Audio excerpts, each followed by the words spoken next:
Let's have some fun and imagine what the Chargers are going to look like under Jim Harbaugh.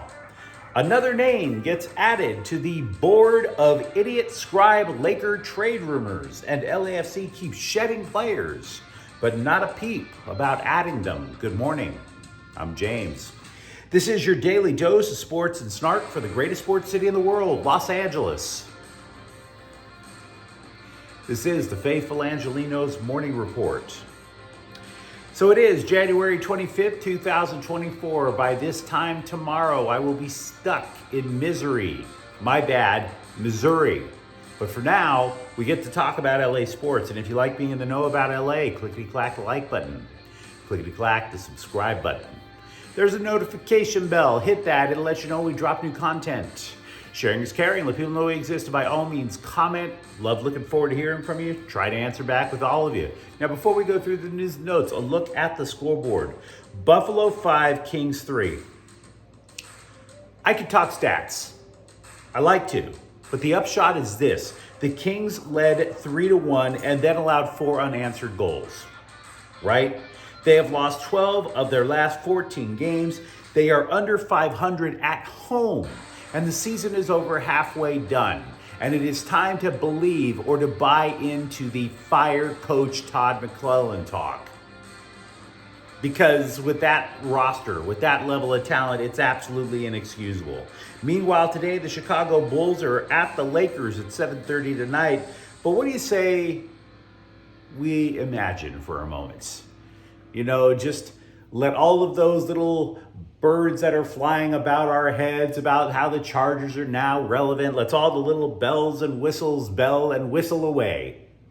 Let's imagine what the Chargers are going to look like with Jim Harbaugh. Now look, last night I posted a special report after the hiring was announced, or I should say the hiring was reported. And you can get all the basics about the move there, the 5-year contract, the this, that, and the other, and about what it means. But the big question that has yet to be answered and won't be answered until they actually play football is, does the hiring of Jim Harbaugh finally put the end to chargering? You know, which if you've ever heard the word, and if you're a Chargers fan, you damn sure have heard the word. It's an awkward synonym for that particular team. That particular team, the Chargers, choking when it matters. The playoff loss last January in Jacksonville. Eliminating themselves in Las Vegas from playoff contention the year before with risky fourth down gambles, particularly in Las Vegas. Last year alone in games decided by 3 points or less, the Bolts were 0-7. And it even extends to Charger history back in San Diego. They didn't become cursed just by moving to LA. Oh, hell no. No. 1 year, the San Diego Chargers were 14-2 in the regular season, and they got upset by the New England Patriots in the first round at Qualcomm. Now, what happens? Harbaugh has a history of winning immediately by changing culture. And I got to tell you something, the winning immediately part might be a little more difficult because the Chargers are a little, not just a little, they're really over the salary cap. And because of that, they're likely to shed talent. So what can Harbaugh do? This is speculation on my part, but I believe it to be well reasoned. First of all, get ready to see some very un-Charger-like football. Now, what do I mean? If you remember the old San Diego Supercharger theme song, you always heard, oh, thunderbolts and lightning, lighting up the sky. Everything about that song implied that they were going to put a ton of points on the board by passing the football, which, by the way, they always have. That was their modus operandi. John Hadl, Dan Fouts, Phillip Rivers, and now Justin Herbert. But the most successful team that the Chargers ever had, the one that went to the Super Bowl, was a power running team with competent defense. When Harbaugh coached the San Francisco 49ers, that was exactly what that team played. Running the football, competent defense. Those teams, when Harbaugh coached the 49ers, never finished lower than 8th in rushing in the league, and that was Harbaugh's first year. The rest, they were up 3rd rushing in the league, 4th rushing in the league, stuff like that. Now, to be clear, I'm not saying that they're going to change the offense to the read option and all of a sudden Justin Herbert is going to go running around like Colin Kaepernick. That's not what I'm going on. But what I am saying is that I'm skeptical that they're going to spend big on receivers. I think finally, instead of talking about running the football, they're going to do it. I think Harbaugh is saying, you know what? We have a strong first string offensive line. If we don't get Corey Linsley back, let's get the best center we can. If we're not keeping Austin Eckler, and I'm not sure I want to keep Austin Eckler, we're going to go get ourselves a couple of good running backs. And finally, again, get tight ends that block. Much like Kellen Moore was talking about last year, but didn't actually happen. I wouldn't even be surprised if they let go of big names and consider placing a bid on the Raiders' Josh Jacobs. Straight up. But if you are a Chargers fan, this is the first time in decades where you can honestly feel like you can spread your brand, which I know is a social media influencer term, but let me put it to you another way. If you are a longtime Chargers fan, you would go to Qualcomm Stadium and you would see more teams wearing the other team's jersey, or more fans wearing the other team's jersey. For that matter, even when the Chargers moved to LA and played for the first couple of seasons in Dignity Health Sports Park, you would see more fans wearing the other team's jersey. Does it now feel like maybe sooner rather than later, you won't be overwhelmed by the other team's fans? Power running, competent defense. That is a signature of Jim Harbaugh's career. From Michigan to San Francisco to Stanford, etc. It is a drastic change for Chargers football that I'm anticipating. Now, if you think something different, by all means in the comment thread, let me know. Shams Charania of The Athletic has added the 17th name to our Idiot Scribe rumor list of players. It's that middle column right there, right next to the Dodger Idiot Scribe list of rumors. There are now 17 players that the Lakers are allegedly interested in. Shams Charania of The Athletic reports that they're trying to pursue Bruce Brown of Toronto, formerly, by the way, of the Denver Nuggets. Big whoop. One name out of 17. The list never gets smaller.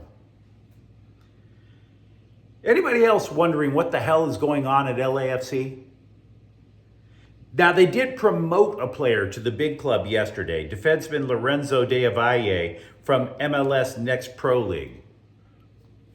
Okay, he'll be a depth piece, but center back is not the issue for LAFC.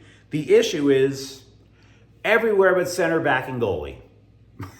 Everywhere there is now an issue. The Athletic is reporting that LAFC have terminated the loan of Bulgarian midfielder Filip Krastev. They also sent Croatian winger Stipe Biuk to a club in Spain. Now, by my calculations, this means that the team has either already let go or rid themselves of 6 players, with a potential 6 more players leaving as well. Now, where are the players coming in? You've created all these holes in the roster. I have yet to hear the LAFC on social media, every time they're about to add a player, they send the same little clip on social media to build anticipation. It's an LAFC baseball cap in a box, and all they do is close the lid, and the lid has a city that they're sending it to. Nobody's seen that. Nobody knows if LAFC is adding any players, for that matter. For all we know, they're all going to be MLS Next. All we know, they're going to be MLS Next Pro guys. I doubt it, but that's all it looks like right now. Now, don't get me wrong. I understand why they let go of Krastev and Biuk. Both of these players were seen as possibilities for the future, much like how current MLS Golden Boot winner Dennis Bouanga started extremely slow with LAFC and then all of a sudden exploded last year, dropped like 30 goals last year. Neither Krastev or Buick panned out. Buick played 30 matches, scored 3 times. Not good enough. Krastev played 10 games, scored once. So I understand why they're getting rid of those guys. But is there another shoe going to drop? Who the hell's coming in? Because right now, if you put that team out on the pitch, you can roll a soccer ball and there are just like big gaps in the lineup for that ball to just keep rolling through. Big holes, big issues, no solutions heard from yet from a team that went to MLS Cup twice in the last 2 years. After 12 seasons with the Sparks, Nneka Ogwumike has had enough. The one-time league MVP has decided to sign somewhere else in WNBA free agency. And she has already, by the way, spoken with 3 teams. This is according to ESPN. And she has plans with chatting with at least 2 more. She may have already even decided where, but can't announce it yet. Free agents, you're allowed to start talking with other teams in the WNBA. That period began on Sunday. You just can't sign with another team until February 1st. And yes, she has already written the obligatory goodbye post on social media with the same obligatory crocodile tears. But you have to wonder what the story really is. Why is she leaving? The Sparks are flush with cash in terms of salary cap space. So it very likely was not a matter of pay. What it is a matter of being of, could it be a matter of being sick of not being in the playoffs? The Sparks have missed the playoffs for 3 consecutive seasons. This is a team, by the way, that's a cornerstone of the WNBA. And by the way, they missed the playoffs with her posting one of her best statistical seasons.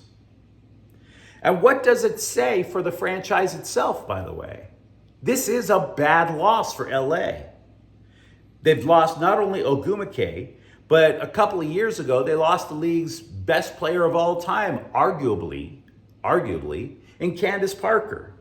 Moreover, Ogwumike's teammate, Jordan Canada, apparently wants out of LA via a sign and trade, much like how you can do in the NBA. So I want to be upfront with you guys. I don't know how strong the WNBA actually is as a league. I don't. But the LA Sparks are as important to the WNBA as, say, I don't know, the Cowboys are to the NFL. I'm not saying that the Sparks are as important as the Cowboys in sports. I'm saying they're that important to this league. If the Sparks are in trouble, I don't know how strong this league is to survive without an LA Sparks. I've never been to a game. I only know one guy who does go to Sparks games on a regular basis. They claim to draw over 12,000 people per game. My question is, will their fans be patient with a complete teardown and rebuild of the roster? Would they? Because if that attendance drops to what a lot of other WNBA teams get, which is anywhere from 2,000 to 5,000, that's a massive problem for the league as well as the Sparks. Nneka Ogwumike having enough of playing for the LA Sparks. A viewer wrote in and said the Dodgers' postseason, or I should say offseason, would be complete if only they addressed the bullpen. Fair thing to say. The problem is there are none of the top names left on the free agent market. Of, say, the top 50 names overall in Major League Baseball, maybe 5 of them were closers. One of them is Jordan Hicks. He's likely now to be converted as a starter with the Giants. Another was Craig Kimbrell, and we all know what that looked like in LA. Josh Hader left San Diego for Houston. Robert Stevenson is with the Angels. And Aroldis Chapman, well, he just signed with Pittsburgh. So if the Dodgers are looking for a closer, it ain't coming from breaking out the checkbook, guys. But you let me know what you think in the comments thread. Tell me what you think the Chargers will look like with Jim Harbaugh. Tell me what you think about LAFC's immediate future. And if you enjoyed the conversation, don't forget to subscribe to Faithful Angelenos. We're talking LA sports every single day here. Thank you for watching. I'm James. We'll be back tomorrow. Faithful Angelenos is a Quien Corte El Queso production. Take care.